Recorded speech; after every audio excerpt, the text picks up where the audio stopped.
গ্রামের গহীনে লুকিয়ে থাকা এই হোটেল যেন চমৎকার এক রেস্টুরেন্ট, কারণ এর পাশেই রয়েছে বেশ বড় একটা পুকুর এবং সেই পুকুরে মাছ সাঁতার কাটতেছে।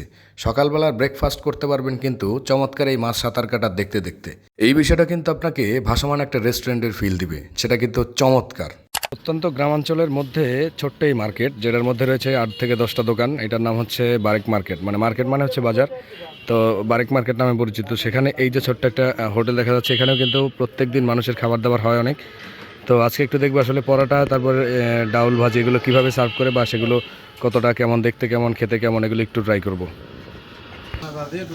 এই হোটেলের ভেতরকার পরিবেশ কিন্তু আর 8-10টা হোটেলের মতো নয়। এখানকার পরিবেশটা বেশ ভালোই লেগেছে, চমৎকার পরিষ্কার পরিচ্ছন্ন। আর এই যে আপনি ডাউল ভাজি দেখতেছেন, মানে এটা হচ্ছে ভাজি। এই ভাজিটার কালারটা এরকম দেখলেও শুনেছি ভারী মজা, যদি আমি ট্রাই করার সময় পাইনি। আমার সাথে ছিল হুজুর, তিনি ট্রাই করেছেন এবং তিনি বলেছেন যে দারুণ লাগতেছে। কিন্তু এখানে সকালবেলা বিক্রি হয় পরোটা, এবং সেই পরোটার একটা স্পেশালিটি হচ্ছে থাবড়ানো, মানে থাবড়িয়ে দেয়, যার কারণে আর কি পরোটার স্বাদ দ্বিগুণ মাত্রায় বেড়ে যায়। অবশ্য পরিষ্কার পরিচ্ছন্নের বিষয়টা মানুষের রুচিবোধ থেকেই চলে আসে। আর অনেকগুলো আমরা গ্রামের রেস্টুরেন্ট দেখেছি বা হোটেল দেখেছি যেগুলোর পরিবেশ খুব একটা পরিষ্কার না, আর পরিষ্কার না হলে সেটা স্বাস্থ্যসম্মত হয় না। ছোট পরিসরে হোক বা একেবারে প্রত্যন্ত গ্রামাঞ্চলে হোক, পরিষ্কার পরিচ্ছন্ন হলেই বিষয়টা দেখতে যেমন সুন্দর হয়, খেতেও কিন্তু ভারী মজা হয়।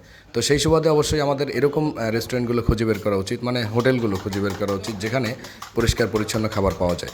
এখানে যে ডিম পোস্ট দেখতে পাচ্ছেন, এই ডিম পোস্টটাও কিন্তু দারুণ ছিল। আমার কিন্তু ট্রাই করতে মন চাচ্ছিল, বাট আনফর্চুনেটলি পেটে ক্ষুধা না থাকায় আমি ট্রাই করতে পারিনি। অবশ্য নেক্সট একদিন ট্রাই করব।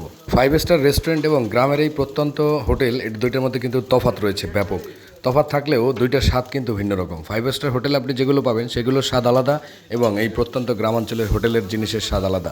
এই দুইটার মধ্যে কিন্তু ভারী একটা মজা আছে, যদি আসলে খুঁজে পাওয়া যায়, বিশেষ করে পরিষ্কার পরিচ্ছন্ন হলে।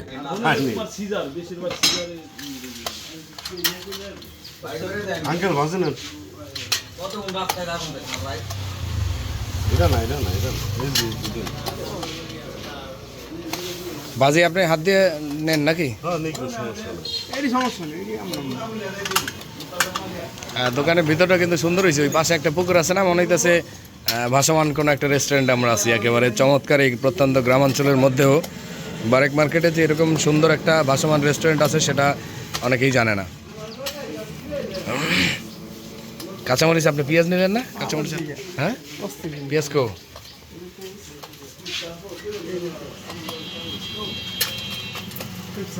বিদ্যুৎ এসে পড়ছে, বিদ্যুৎ এসে পড়ছে। এখানকার এই ভাজিটা কিন্তু এমনিতেও শুনেছি দারুণ। তারপরেও হুজুর যেহেতু নিজে খাবেন, তো সেহেতু আসলে নিজের হাত দিয়ে এটা আর একটু স্পেশাল বানিয়ে নিয়েছেন, কাঁচামরিচ, পেঁয়াজ এবং অন্যান্য মশলার সংমিশ্রণের মাধ্যমে। এটা কিন্তু দেখতে এখন দারুণ লাগতেছে। আর এই যে পরোটার কালারটা দেখতে পাচ্ছেন, জাস্ট ওয়াও! এটা দেখে কিন্তু আসলে কেউ লোভ সামলাতে পারবে না।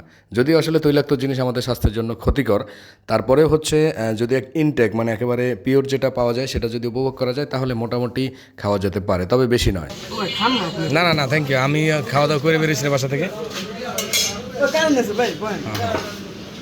যেহেতু ভাসমান হোটেল বলেছি, মানে পাশেই রয়েছে পুকুর। এই যে দেখতে পাচ্ছেন, এখানে কিন্তু অনেক পরিমাণে মাছ রয়েছে। এই দৃশ্যটা কিন্তু সকালবেলা নাস্তা করতে করতে দেখতে পাওয়া অসম্ভব সুন্দর।